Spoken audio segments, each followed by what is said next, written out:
being a nice guy is not bad, but the problem with being a nice guy is that people take you for granted. Will shouting affirmations alone be enough?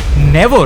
Not a single chance. How does somebody who is just 27 becomes a life coach? The interpretation that you have behind a life coach is incorrect. मुझे उस चीज का knowledge 100% नहीं होना चाहिए. How to be more charismatic? What do you think people can do to be more charismatic? There are 4 key emotions that you need to convey in order to create an absolutely amazing first impression and build good rapport. Shah Rukh Khan is the king because he makes you feel like a king. How does somebody who is just 27 becomes a life coach? आप समझो life coach is somebody की जिसने अभी life जी ली है. I am now परिपूर्ण कि भाई अब सब हो गया लाइफ में. अब मैं लाइफ कोचिंग करूंगा because I have so much experience in my past that now I have references from my past that I can put out as wisdoms. So how does somebody who is 27 becomes a life coach, man? How is that possible? 25, right? Basically, you mentioning that how does someone at 27 become a life coach? If you think of a life coach as someone that has all the knowledge in the world, then that means that the interpretation that you have behind a life coach is incorrect. Acha, what do you mean by Right? life coach then? So there are differences between therapy, coaching, mentoring and training. So coaching, essentially, if someone is an ICF certified proper coach, that does not mean he has all the knowledge in the world and he's going to impart that knowledge to someone. Okay. A life coach is someone that can help you understand yourself in the best way possible. And whatever problem you are currently facing, how can you tackle that problem? By gaining more clarity about your current life situation, your current skill set, and then tackling it from a different perspective. Right? For example, life But coach... इसमें मेरे question है भाई, एक second. तो फिर मेरे को कैसे पता चलेगा कि यार अब ये बंदा जो है जो क्लेम कर रहा है कि मैं लाइफ कोच हूँ, not just you, I am just talking about life coaches in general, कि ये सही बंदा है, इसके पास है वो एक्सपीरियंस, जैसे आप टैकल करने, हाउ डू आई बिलीव कि you have tackled it? You understand? How do I feel कि this guy has a stack of evidences of who he's saying he is, and I should be learning from him. ये कैसे होता है फिर? So, for example, if there's a life coach that's proclaiming that, you know, I am for all niches. I am for all niches. That's probably not the one that you want to go for. But there is a life coach that says that, okay, I specify in this area of life. For example, life coach for businesses, for entrepreneurs. तो life coach कैसे है फिर वो? Life मतलब तो जिंदगी का coach, right? Because even then, he can still tackle everyone else as well, because life coaching, as I've mentioned, does not involve me training you. मुझे उस चीज का नॉलेज 100% नहीं होना चाहिए. अच्छा, राइट? मुझे बेसिकली वो नॉलेज होना चाहिए कि आपको मैं कैसे खुद के बारे में ज्यादा क्लैरिटी दिखा सकूं. लेकिन मैं ये कैसे मानूं कि आपको पता है कि मेरे को कैसी क्लैरिटी चाहिए? आपने कोई डिग्री की, how does somebody become a life coach? Okay, so basically there are coaching programs and certifications. There's this organization called ICF, International Coaching Federation. Okay, so Is it government certified? it's not government certified. But it's can not, I open one? So no, you can't open one. Basically, you have to be a life coach yourself, and no, not exactly a life coach yourself, but if I were to elaborate more upon this, so ICF is an international organization, correct, which is well recognized in terms of helping people become better coaches, and it has its own programs, and you can become a part of it by being accredited to an organization that is running its programs, right? For example, CBSE, Central Board of Secondary Education, DPS is accredited. My But school they're affiliated by government. That's what I'm saying. Yeah, exactly. Correct. So similarly, ICF is a organization through which different organizations, the organization that I became a life coach from is Master My Life EQ Education. Okay. Correct. It is ICF. EQ is affiliated. emotional quotient. Yes, emotional quotient. Correct. So I went through their entire program.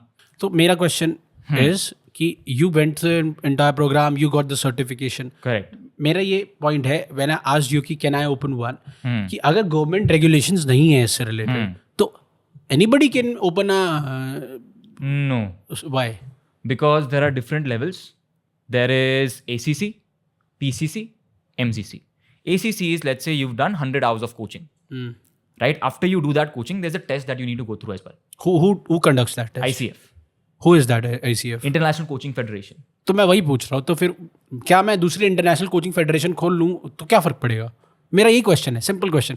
अगर मैं कल को उठ के बोलूँ कि मेरे पास पैसे हैं 100 करोड़, हाँ और मैं ICF के IPF खोलूंगा, हाँ, मेरा वही मतलब है. हाँ, मैं IRF खोलूंगा, international rapport federation for example, ठीक है, and I run a programme which you have had. तो कोचिंग ही है ना at the end of the day. NEET के लिए 100 कोचिंग्स खुली हैं, उसके लिए 100 कोचिंग्स खुली हैं. तो क्या इसके लिए नहीं खोल सकती? Anybody can get a degree और anybody can get a certification and call themselves a life coach. How is it channelized and regulated in a way? That's my question. So it's regulated by other organization and other coaches that have accomplished enough. For example, Tony Robbins. Okay. Right now, am I saying Tony Robbins is associated with ICF? I don't know. Correct? But there is regulatory processes that go behind this. Correct? Because of that, sure, you can open something. Is it going to be just as good at ICF as ICF? I don't know. Because of the experience, right? Yeah, because of the experience. What is the main role of a life coach? So you mentioned there are different niches. तो एक niche ये है, एक niche ये है. तो what niche you operate in? So I primarily operate in terms of, let's say, helping people become better communicators Okay. and public speakers. What all did you learn? Like, give me some of the highlights of what all did you learn, which can help the viewers that are watching it. Correct. So for example, I learned a lot about how do you actually narrate a story, structure of a story, right? How do you actually modulate your voice, right? So the way you deliver, Tonality basically. yeah, tonality, delivery, it's really crucial for you to grab the audience's attention. For example, just observe me right now, right? मैं ऐसे करूँगा पूरा podcast ऐसे ही tone में, right? मज़ा नहीं आएगा, बिल्कुल मज़ा नहीं आएगा. मैं बोलूँगा इसके बाद कि भाई यहीं पे रहने देते हैं फिर. Correct, but as soon as I open it up, Yeah. you now feel the energy coming to you. Correct? So that is what the power of modulation is. It hooks the audience's attention. But here's the thing. Let me ask you, Ashmit, is attention enough? Is attention? No, I don't No. think so. What do you think we require after your attention? We require connection. Absolutely. Correct? In fact, I made a reel on this as well. Attention is not enough. You require... That's why I said connection, because I saw your reel. Attention is not enough. You need to create a connection. And the way you create a connection is by telling someone a story that is so deep, not deep exactly, but is so relatable that they can't help but feel connected to you. Right? And the way you narrate that story is by understanding what are the emotions that go into it. What are peaks and troughs? How do you create contrast in every aspect of storytelling? There's emotional contrast. Correct? There's contrast in terms of body language. There's contrast in terms of delivery. The more you create contrast, the more you engage your audience. Give me top 3 ways of becoming a better storyteller. So let's talk about storytelling in terms of content and storytelling in terms of delivery. Correct? So content is basically like the idea that you have. Now, idea is most definitely important, but if you have a really good idea, correct, but the way you execute it is poor, then no matter how good of an idea you have, you will not be able to send the right message. It's a vice versa, right? It's the same thing. If you have a really good execution but not a good idea, you will still flop. But let me ask you, if you have a really good idea, but poor execution, but you have a really bad idea, but excellent execution, which one of them is more likely to succeed? Yeah, the later one. The later one, the one that has better execution and a mediocre idea. Correct? So similarly, content is really important, but even more important than that is delivery. Why? Because if you master delivery, you know when you're supposed to take a pause. You know when you're supposed to speed up. You know when you're supposed to slow down. On what specific instance of the story? When do you want to create that emotional... It becomes a rhythm, it becomes a dance, it becomes a music. Exactly. Right? So that is what delivery does. I could narrate a story, but if I were to say that same story in a monotone, you'll be like, bhai, Neend aa rahi hai. Neend aa rahi hai. Right? But when I incorporate delivery, masterful delivery, that is when that story comes alive. That is true. Correct? So for example, in terms of storytelling, find a really good challenge. Right? What is that challenge that helped you evolve the most? Generally, if I were to ask you, what is that one thing that helped you grow the most? What would that be, Ashmit? Taking up challenges. Taking up challenges. Taking up responsibilities, and most importantly, responsibilities that I really don't have to take, but I'm taking myself. So incurred responsibilities is what I would say. Taking up challenges for myself, because I want to do something out of my life. Yeah. Now, what you're telling me is that you're giving me a very general statement. I want you to be very specific that, okay, this one thing helped me grow the most. For example, if I were to tell you a little bit about my biggest challenge that I overcome that helped me grow the most, generally for me, it has been, let's say, whenever I have been rejected in terms of either, let's say, by women or by opportunities that I was trying to pursue. For example, let's say if I'm pursuing a job interview mein gaya, and for whatever reason they did not take me. That was something that compelled me that, dude, how did they not take me? Right? If there's someone that rejected me, I will be like, man, after working so hard, because I have a habit of working really hard no matter what it is. Right? After working this hard, I was not chosen. Why? So I'll go in a loop of working even harder. Right? So these are the things that have helped me grow the most. For example, my first time that I was really in love with someone and then she broke my heart. That was one instance that helped me grow the most. After that, second one, third one. So these are some instances that helped me grow. So turning points, if you say, I got rejected by a girl, this girl that I really liked in 9th class, was fairly young. So that was one of the turning points that I got into fashion, I got into grooming. I Relate to. Okay, I don't have a beard now. How do I work? So I am lean as fuck. I need to work on my grooming. I don't have a good fashion sense. I need to do something out of my life. So I started going out, working out. I started dancing because I thought dance would attract more girls. So that's how dancing started out. And then grooming. So I was watching a lot of teaching men's fashion. Oh, God, Jose Zuniga. Jose Zuniga. I love him, yeah. So then I was watching Alex Costa. These were few people that I was watching internationally because India Alpha M. That guy, small guy, but still very masculine. So I started watching these people and I was like, Acha, I can pick up this. I can pick up from yahan se I can pick up things. Okay, he's talking about making building body. This is how you become, take responsibility, take ownership. Okay, that was one of the turning points. And then the second was shifting hair. Starting the business was the second one, and third is shifting hair. Like we shifted 7 months back and trying to do shit. Okay. Usse pehle starting this business out. I have tried, as you said, you have tried YouTube. I have tried YouTube. I have tried dancing. But we did really well in dancing. We represented Bihar and all that shit. Wonderful. So that happened. But then I thought dancing cannot earn me a lot of money. That's a completely different story. So then got into business, that got into YouTube, now creating content and things like that. So these are few of the turning points in my life. Perfect. So if you observe, whichever turning point helped you evolve the most, pick that. One turning point specific. Okay. Right? And that is your challenge. That is the core challenge that you will be talking about. Now, once you have the challenge, then you need to decide upon a hook, an F15. Correct? And there are different types of hooks that you can use. One of them is, let's say, a big fat claim. A big fat claim is something that you are telling the audience that after you hear this story, this big thing is going to happen.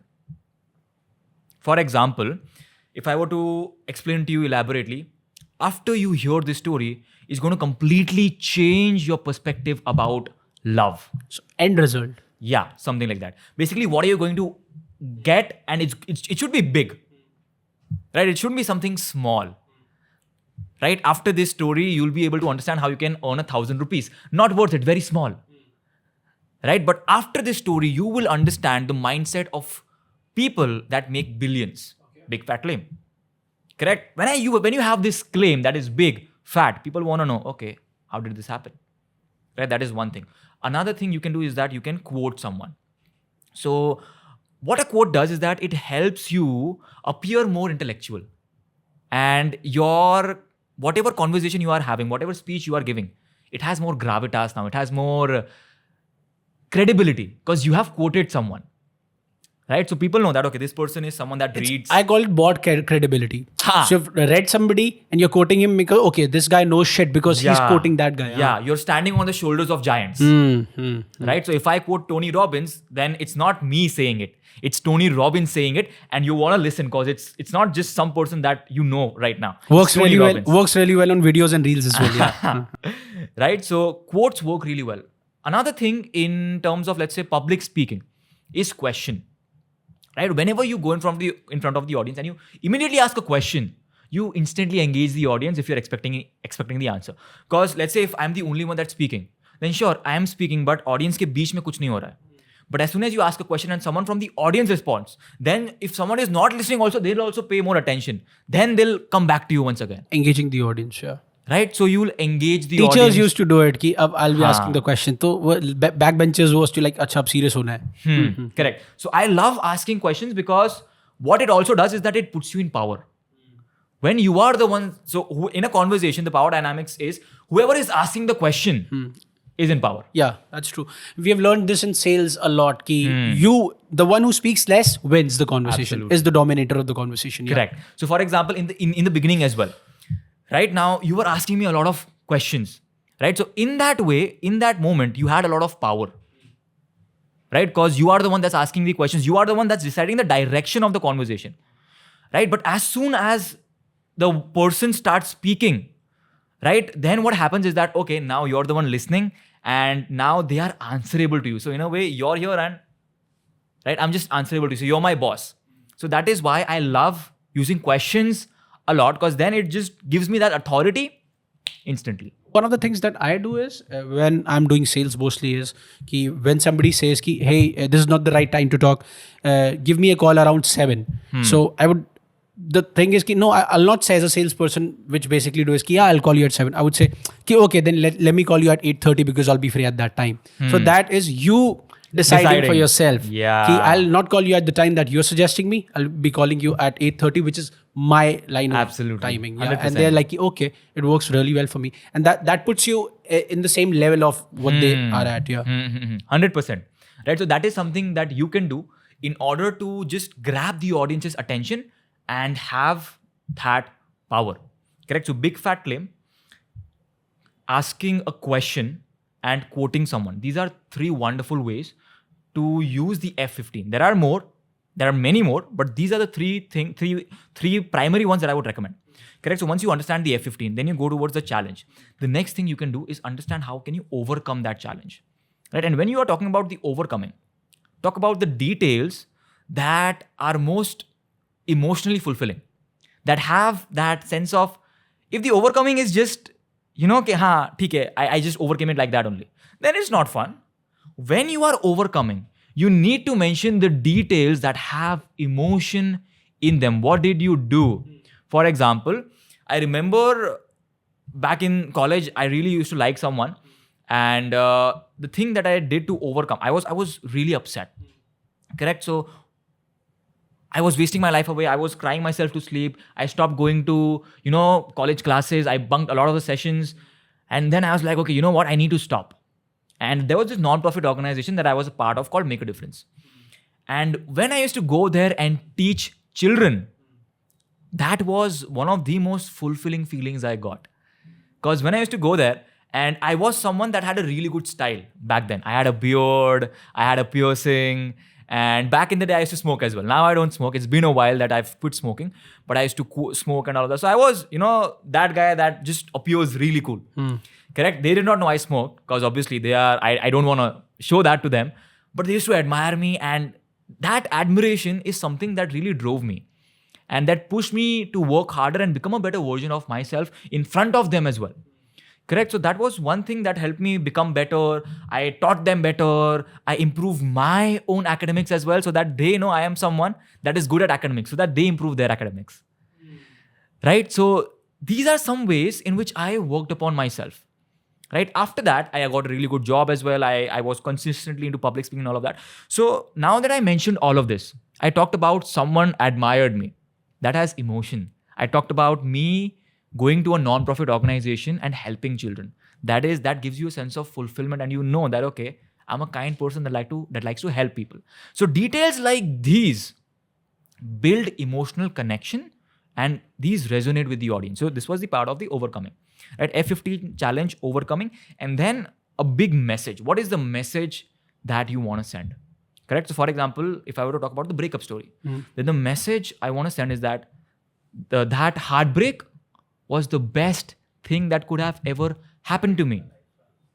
Right? If that would not have happened, I would have been that same guy that used to smoke, was not that serious about academics, was just satisfied with who he is.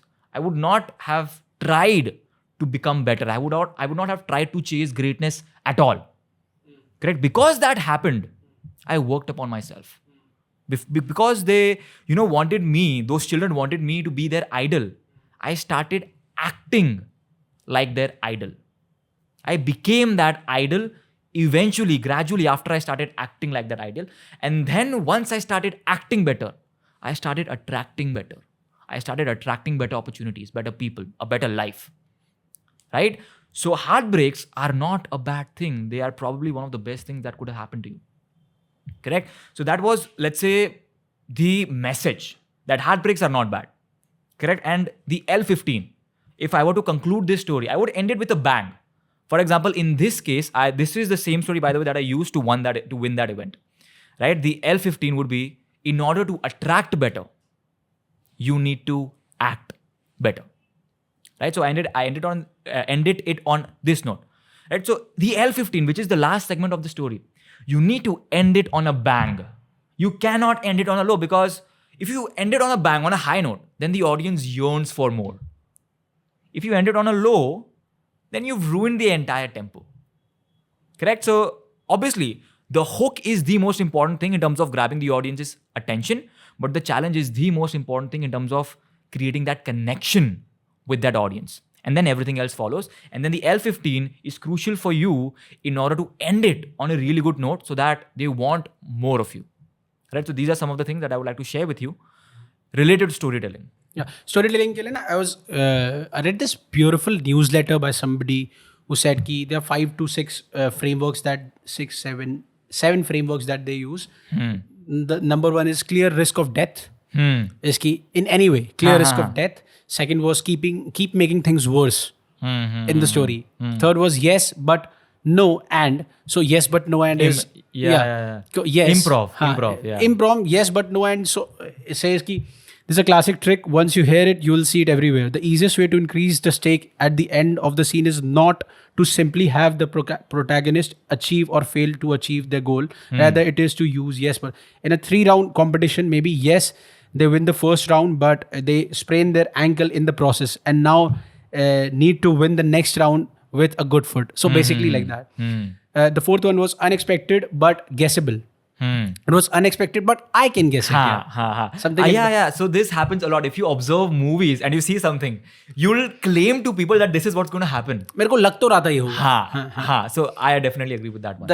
The fifth one is no talking. So you don't talk, you enact it in a way that things happen. And show, don't tell. The word rapport building is the term that I heard from Tony Robbins the first time. And the greatness or something seminar that he hosted where he वो उसने क्या जो एक suicide कर रहा था बंदा he stopped him from suiciding. You shouldn't laugh. You're about to die. You cannot laugh. The smile will make you stay here. Something like that. And that was absolutely stunning the way he did that. And that was the first time I heard him talk about rapport building and this term that I learned from him. So what do you think, because you talk about rapport building a lot, what do you think are the ways to build better rapport with people, and what is rapport building in general? So I believe rapport building is just you building a strong enough connection so that the other person feels that, okay, I know this person, this is a trustworthy person, and I would like to stay connected to that person. Correct? And the way I would explain it is there are 4 key emotions that you need to convey in order to create an absolutely amazing first impression and build good rapport. The first one, what do you think it is? Being present, first of all, to be active and attentive of what the other person is speaking and being a good listener more than a speaker. Okay. So let's say, for example, I came to you and I'm just instantly present. That's all I am. I'm not asking questions. I'm just whatever you're saying. You should be asking questions, Okay, correct. So the first emotion that you want to make the other person feel is being curious. Comfort. Okay, yeah. Correct? Even if I am curious. That's the first But you thing, are not comfortable around me. You are not going to answer my questions. You'll be like, who is this nosy guy? Right? कौन है जो इतना फालतू का interest दे रहा है मुझे? I don't even know him. Right? Let's say for example. चीज़ ही हो रहा है फालतू का. You get to a point, let's say, where you have 1 million followers. You'll have a lot of people coming to you. And they'll be very nosy at times. Do you feel you'd want to connect with them? No. Correct? Because I know the intention behind what they're doing, Right? But let's say, for example, someone comes up to you and they don't know who you are at all and they're just striking a conversation and you feel that they don't know you and he's just a good person and you feel comfortable around them. are you more likely to open up? Because I'm comfortable. Yeah, correct. So that is the first emotion, comfort. Comfort is what is going to help you open up. Let me ask you, is comfort enough though? In what sense? Is comfort enough to build rapport? The first step, probably. And then maybe being curious about the other person because you're asking questions from them. Whenever you're starting out any skill, whether it's mentalism, communication, anything, the first level is unconscious incompetence. So you don't know that you are incompetent at it. What do you mean by that? For example, when you are a child, you don't know you can't ride a bicycle, Okay. right? Because you are not even aware about the concept. And then you see someone riding a bicycle and you're like, okay, I want to do it too. And then you try it. And then you become conscious, okay, I don't know it. So that is the second level, conscious incompetence, right? So you know consciously that you are incompetent at this. Then you decide that, okay, you want to work upon it. So when you are working upon it and you are conscious about it, that and you become competent, then you become at that, then you come at the third level, that is conscious competence. So you are good at it when you are conscious, correct? But after a point, you become so good at it, you've consciously practiced it so much that it becomes a part of your unconscious, your subconscious mind. And that is when you come to the fourth level. That is what we call mastery. That is unconscious competence. So that first was unconscious incompetence. Yes, you are not even aware that you are not good at this. And then you're not working on it. And you're not working on it. So, and the second one is conscious incompetent. That you know that you are incompetent at it. So, Got yeah, it. So rapport building, coming back to rapport building, and how do you do that? correct. So the first one is comfort. The second emotion I asked you, the second emotion you want to make them feel is trust. Right?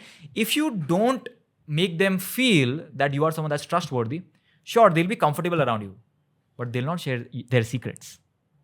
Right? And it's really important for you to be able to gain their trust in order to create that depth, create that emotional connection. If I don't feel that you are someone that I can trust, I will not share my, let's say, secrets with you. That's true. Right? And because I am hiding something, I will not be able to create a deep connection. Right? So that is the second emotion. Now, that being said, how do you think we can create and build trust? If I am trying to build trust with you, so you trust me, I'll share my secrets first. It could be small. Correct. So I'll be I'll put out my vulnerability. So you have a chance to open up in front of me. That is something that I would do. Or we'll share a hate. We both hate something. Oh, you hate that. Oh, I really hate that, man. About that thing is really fucked up. Absolutely. So that is something that I will. Absolutely correct. So both of the things that you said, either let's say sharing a secret, but just make sure that it's your secret and your secret alone. If you share someone else's secret, you're doing the opposite of building trust. You're letting the other person know, if that's an intelligent person, that you share someone else's secrets. Right? So don't share someone else's. It's a pattern, yeah. So if I tell him my secret, he'll share it with somebody else. Correct. Right? So share your secret, sure. And find common ground. That is something that's really good as well. And one thing, so 2 C's of trust. First is care. Care about similar things. For example, you even hating about something. You are in a way caring about something common. That is hating about this specific thing. So if you have any sort of thing that you care about in common, or even if you care about the other person, you're building trust. Or you care about something that they care about, you're building trust. Correct, number 1. Number 2 is character. Are you a person of good character? Right now, but how do you judge a person whom you're meeting for the first time? You cannot judge a person by his character. Either you, because of the social media. On a surface level, you can, based on their body language and the way they speak. Okay. Correct. So, for example, let's say if you are a hideous person, not a hideous person, but a person that hides things, fishy, you will not have an open body language. You'll be correct. You'll protect yourself. You'll guard yourself. Right. The more closed you are, I'll be like, okay, he's hiding something. He's guarding something from me. Right? So observe these cues in terms of body language. And then observe their content. Are they too mindful about the way they speak?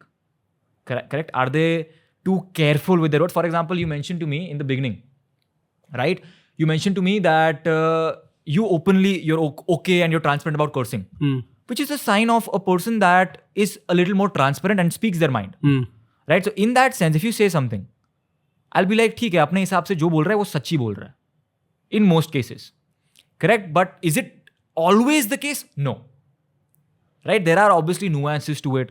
There are obviously more intricacies to it. But on a surface level, you can kind of figure this out. Apart from that, let's say, for example, how I think you're a good person, I trust you more, you help me out. Right? I had Asking work. and taking favors, basically. Yeah. Right? I had some work. I had this entire trip empty. You helped me out with another favor. Correct? So in that manner, I'm going to trust you more. So should I help first? If I'm trying to build rapport with you, should I help first or should I seek help from you? You can help first, but it should not appear as if you are helping with the intention of getting help. If you do that, then it's obvious that dude, you want something from me. Correct? So if it's not obvious, and the simplest way to do it is to play a long-term game. When you start thinking long-term, right? कि ठीक है अभी help कर रहा हूँ, long-term में आएगा. You know, and you just give it to the universe. Take. Give, and then. Give. But don't have it in your heart, because it's identifiable. People know, right? So give away without having the intention of just asking. So how does observation and how do people observe better? What do you think about that? So I believe observation is, again, as I've mentioned, there are two components to this. To simplify it, content and delivery. Delivery is basically everything about not what you are saying, but the way you're saying it. Your body language, right? The way you're modulating your voice. Is it open, close? What parts of your body are you touching? Correct? For example, even in our conversation itself, if I say something that, let's say, you are not that keen about or you don't feel very convinced, you'll be like, or you'll close yourself in some way or the other. And even, for example, not just you, me as well. If you ask something that I feel that, okay, this is something that I'm more sensitive about, I will, even if it's in the slightest way, I will close off a little bit. Right? So that is one way to evaluate someone based on their body language and the way they communicate. Right? Then comes the content. Am I stuttering? Am I nervous when I'm saying it? Or am I completely confident, not stuttering at all? My words are exact with supreme confidence. Right? So that is another way in which you can evaluate. Right? So just whenever you are observing anyone, evaluate this, that, okay, what is the way they are speaking and what is their body language like? How to be more charismatic? What do you think people can do to be more charismatic as per? So before talking about charismatic, you mentioned a specific word that's really important for you to be charismatic. What do you think that is? You mentioned a specific word that's really important for you to be charismatic. Without that, you cannot be charismatic. You mentioned a specific word. You know it. Competence. Absolutely. Okay. Correct. So that is one half of the equation. You have to be competent. Right? And the next half is warm. You need to be warm and approachable. For example, but some people are cold. Bad guys are very charismatic, but they're cold as. What do you think about that? They might appear charismatic on the outside, but let me ask you, if you are in that circle and you are interacting with that guy on a regular basis, on the outside, you might find him very charismatic. So charismatic, you said one thing is competence, which is a 50% of the equation. Yeah. So for example, Shah Rukh Khan. Now he's very warm. He's, you can say that he is charisma personified. But let's say if he was not a movie star and he was just doing this on the street on a regular basis, is he still charismatic? He's not that competent now. You will not find it charismatic anymore. I'll be brutally honest.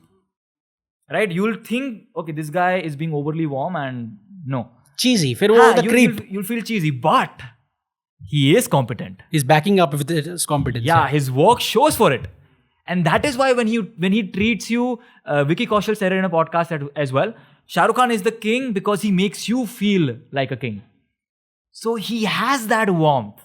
And because he has that courage, that competence, he's a really good actor and he has done a lot of work. Because he has that competence and he is so big, yet he makes you feel like a king. That is what makes him charismatic. Right? So if you are just warm, you are just a nice guy. And being a nice guy is not bad, but the problem with being a nice guy is that people take you for granted. Right? So that is why, in order to not be taken for granted, you need to have that competence. When people know that you are competent, then they will not take you for granted. Correct? So by the way, we talked about comfort, trust. Now let's move on to the third emotion. What do you think the third emotion is? I don't know, man. Go ahead. Just try. Okay. So competence. You said confidence. What else? Okay, so The first one was? First was comfort. Okay. Second was trust. So if, right now you're just a nice guy, and that is why I kind of led it back as well, so that you can kind of repeat it. Okay. The first is comfort. The second is trust. And then maybe you can go with competence could be this third thing. Competence is something you have. What does competence make the other person feel about you? Warm. Respect. Respect, yes. So that is the third emotion. Right? So you made them feel comfortable. You gain their trust.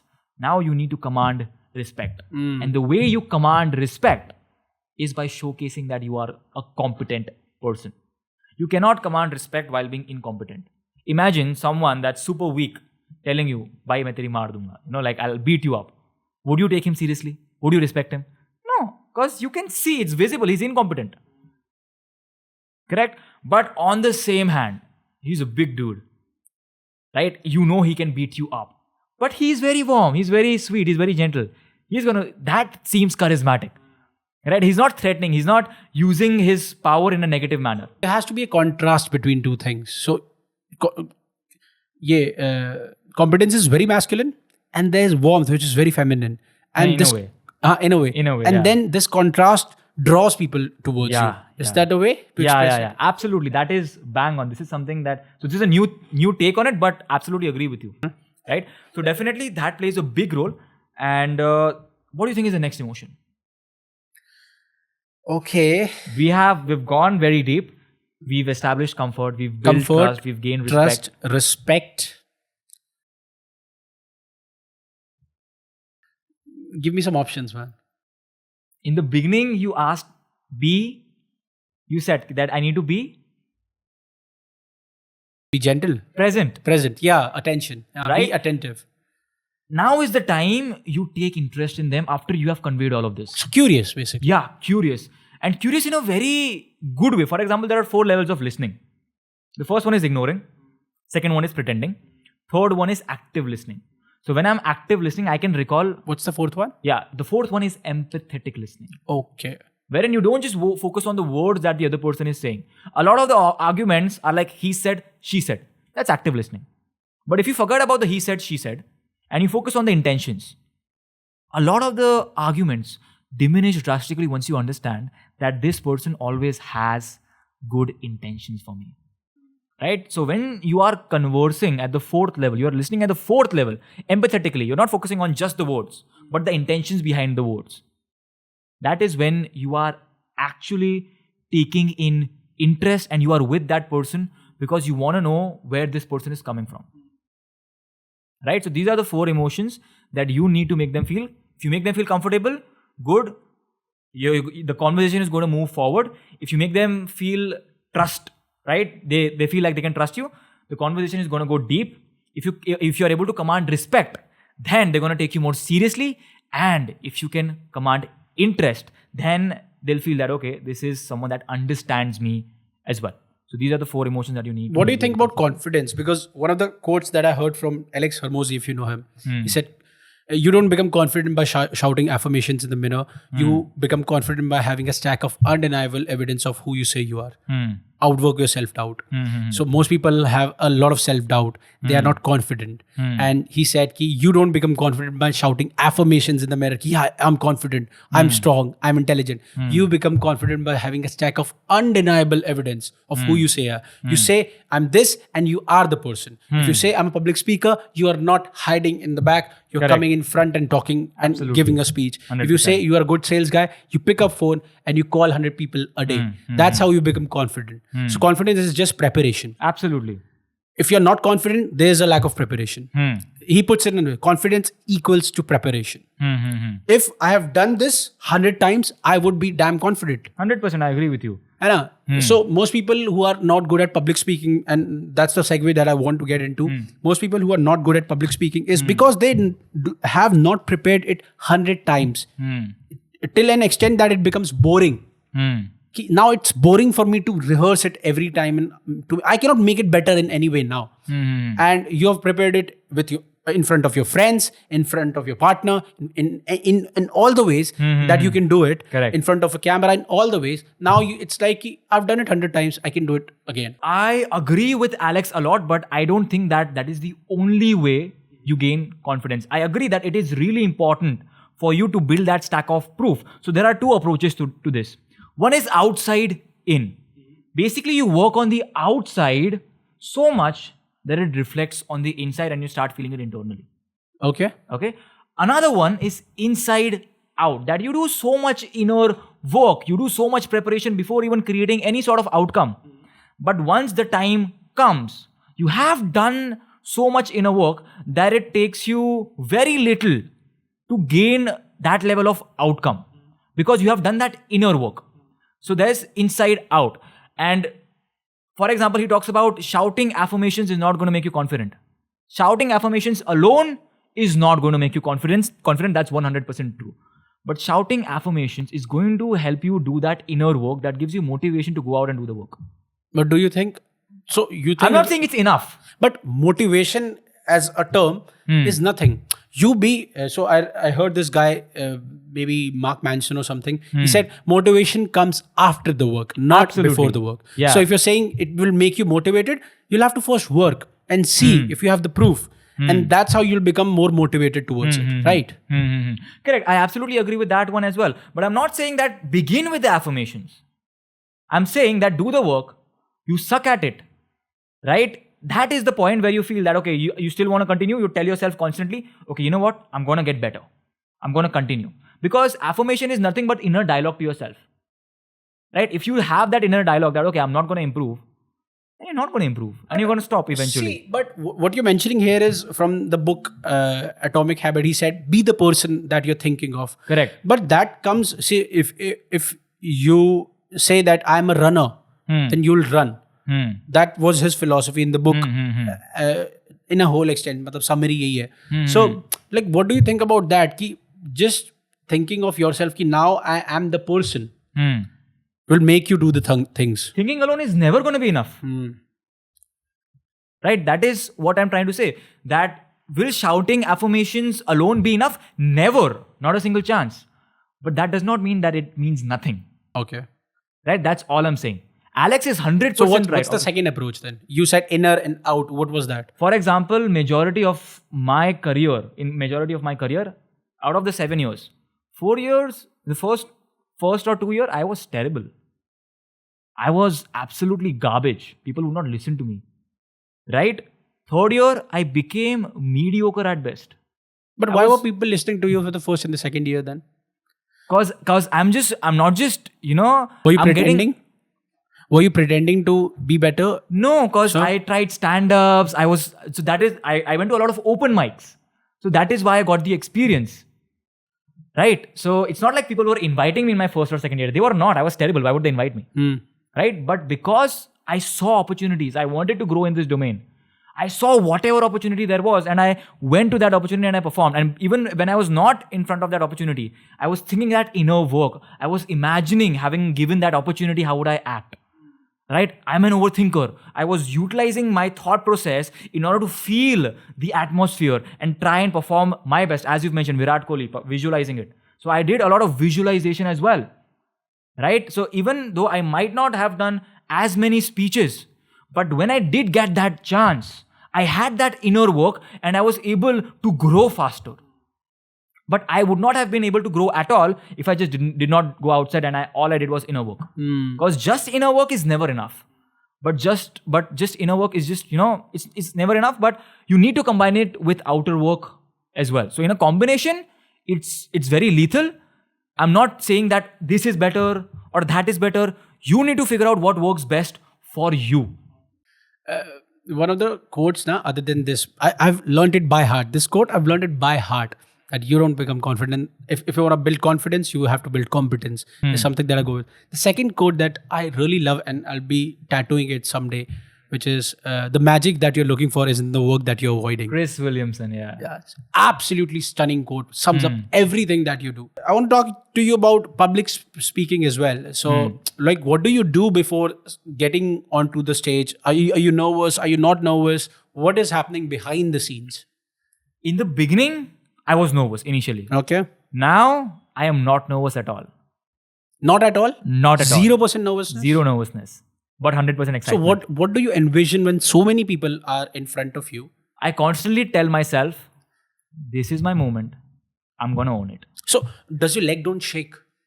Kyunki Let me ask you, when you're feeling super excited, how do you feel? top of the world. You're shaking. You're still shaking. Yeah, you know, Right? because of the adrenaline rush. So the adrenaline is still there. I'm not saying that I don't feel anything. I just don't interpret that feeling as nervousness. Okay, so you don't use a negative word which is nervousness. You use the word excitement. Absolutely. So the sensation, that energy, that the thing that you are calling nervousness, I don't call it nervousness. I call it good. This is the energy that I'm going to channelize and exude to my audience and give it to them. Right? So just having this change of interpretation gives you so much power that it's not nervousness. It's excitement. It's my time. I'm going to go out. I'm going to own it and I'm going to rock. Right? So the feeling is always going to be there. People tell me, oh, I still feel nervous. No, you're not feeling nervous. You're feeling energy. You're interpreting that energy as negativity. It's not negative. Use it positively. It's up to you how you want to use it. Right? So that is how I would go with it. So, and what are the suggestions that you would give people who are getting into public speaking are nervous as before getting onto the stage? What do you do that? What do you suggest them? Except that this is how it's going to be in the beginning. Going on to so the I'll stage. be talking about two concepts right now so that you understand this better. Okay, yeah. Okay. First one is dopamine regulation and basically biohacking your body to perform at its optimal level. So when he's doing an ice bath, now you get dopamine from multiple sources. For example, if you do cocaine, you'll also get dopamine. You do cigarette, then also you'll get dopamine. When you do an ice bath and you do it well, then the amount of dopamine that you are getting is equivalent to the amount of dopamine you're getting from cocaine. Okay. Right? But the difference is that cocaine dopamine is very peaked. मतलब एक moment पे होगा and it's going to be very short-lived. You're going to have to take another take.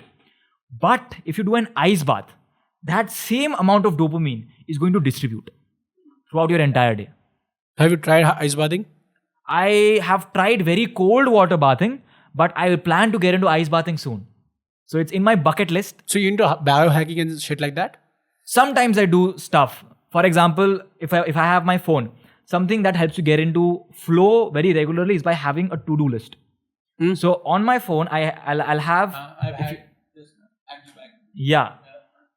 So keeping it in front of you, it's something that motivates you tremendously when you have a task in front of you, because Tony Robbins has said it, every moment that you are living, you are having these three decisions. Number one, what is it that I am focusing on? It could, if you have no goals, nothing in front of you, your focus is going to wander.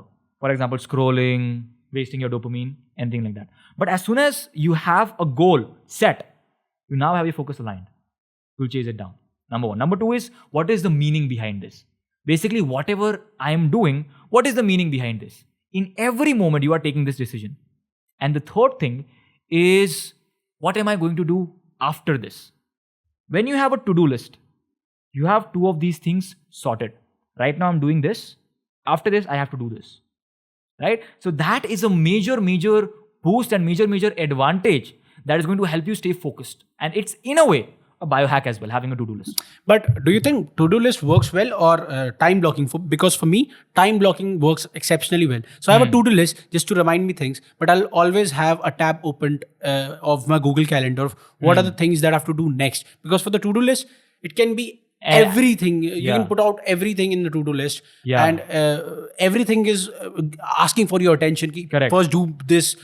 Please do me. And when you do time blocking, it's a better way to approach. Absolutely, your to-do list. 100%. So the way I approach, for me, to-do list is my time-blocked to-do list. Okay. So it's a list that has timestamps on it. So I don't just note it down. I note it down chronologically with timestamps. So it's not just a to-do list. That is a separate list altogether. For me, that's my complete task list. But I know that now I want to do this, and every time I do it, I do check it off, because when you check it off, you get a dopamine hit and you want to do more. Now the next part, he's jumping on the trampoline, right? And then he's screaming. That is state management. right? So when I say state management, you are managing your mental state. He's tapping into a state that is super resourceful, that is super energetic, that is helping him stay in flow. Right? So flow is a state wherein you just get information and you feel as if time is nothing. Right? You feel that timelessness, and for you it's effortless, but for someone else it might be super effortful, right? And you stop realizing the passage of time. For example, right now I'm talking to you. I don't care. This could go on for a day and I will continue this, right? I will not realize how long this is taking. So right now I am in flow. Correct? So that is what he does to get in flow. He's apping his mindset up. So flow has not flow, but basically state management. You can control your state in 3 ways. Number 1 is physiology. What do you do with your body? How do you amp it up? So when he's jumping, he's using physiology. Right? Second is focus.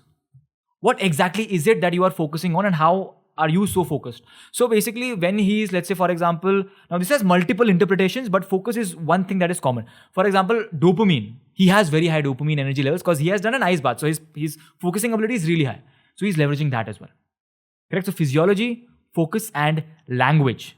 Basically hyping the audience up, amping it up. He's using in a way language to get into flow once again and get into that state. So that is what he's doing. What are the most frequently asked questions that you deal with when you talk to your clients, and what are those questions?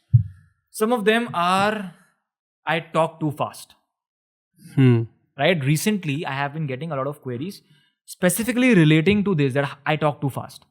And when you talk too fast, that means you are not comfortable with a pause. So when you talk too fast, you are kind of in a state of nervousness. Because when people are nervous, they try to get things done really quickly and then they mess up. That is also what happens when you try to speak too fast. You speak too fast and then you kind of mess things up. Right? So slow down and be comfortable with a pause. Right? That is number 1. Apart from that, a lot of people ask me, how do I reduce my ums and ahs? Now, the way you reduce your ums and ahs is again, same problem disguised in a different package, same solution. Learn to take a pause. When you are comfortable with a pause, you know you don't have to rush things up. And not just that, sure, you get that mental stability, but when you are comfortable with a pause, people listen to you with more intent and you appear more calculated, more confident and more composed. But लोगों को लगता ये है कि लोग मेरी बात नहीं सुनेंगे. वो भी एक उस चीज़ से आ जाती है कि if I am talking on a stage and I know people will listen to me, then I can take a pause because people are listening to me. बहुत time people don't take a pause and use filler words is because they think if I don't get it done fast, somebody would either speak or they would not listen to me, or they would not be interested after halfway. So that is one of the reasons people basically do this. Absolutely. In the beginning, this is a very big reason. But people have given you the stage so that you can take your time. Right? So I agree, it's a mental block. And initially, when you are speaking, you are going to feel that.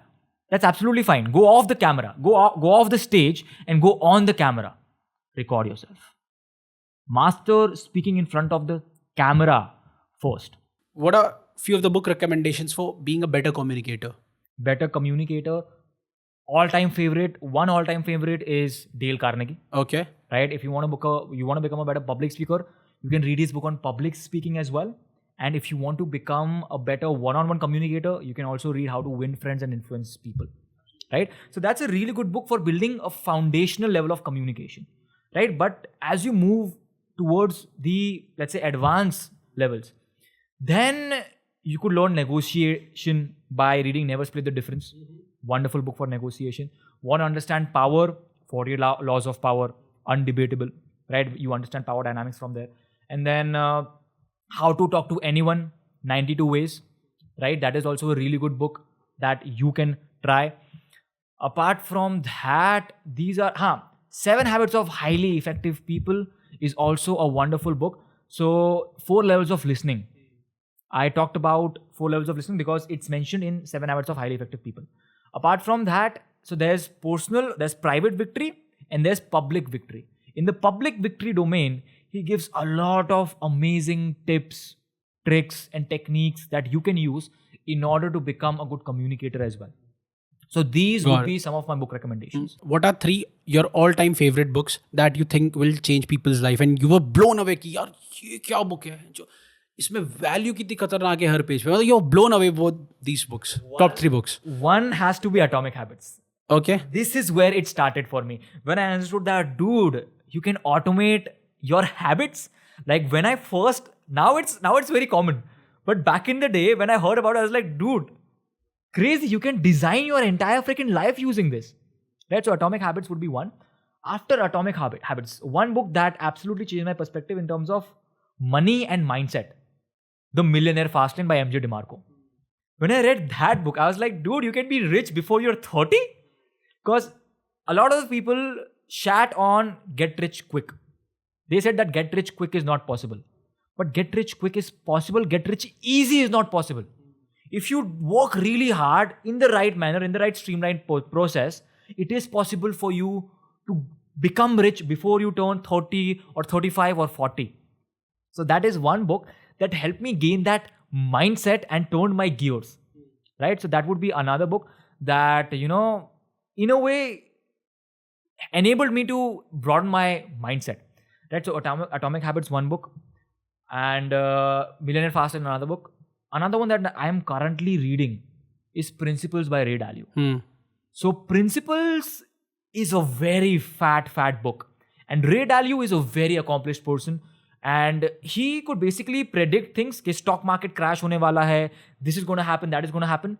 And the only thing that he got wrong was the timing. Right? Timing is everything though. Right? So before people even thought that this would happen, he analyzed every pattern, analyzed how the world economy functions, and then he created systems out of it. Okay, this is what happens and this is how the economy functions. And the holy grail of investing comes from Principles by Ray Dalio. That how can you invest in such a way that no matter how the market functions, you are bound to get returns. So why should people read in Principles then? To understand more about financial principles, as well as basically financial instruments, as well as life principles. So there are some principles that are common in business and in life. How can you maneuver life better? So he draws parallels in both the way. Yeah. And he helps you create principles, systems that you can abide by that are going to help you live your life in a way that's very systematic, progressive, with a big mindset, and you'll become very, let's say, it'll broaden your mind and you'll understand things in a much deeper level. At a much deeper level. So that is why I would recommend Principles. Got it. Ladies and gentlemen, it was Mohit Jagwani and it has been absolute pleasure talking to you, man. Likewise, man. I had a wonderful time. Thank you so much for having me. Really appreciate it.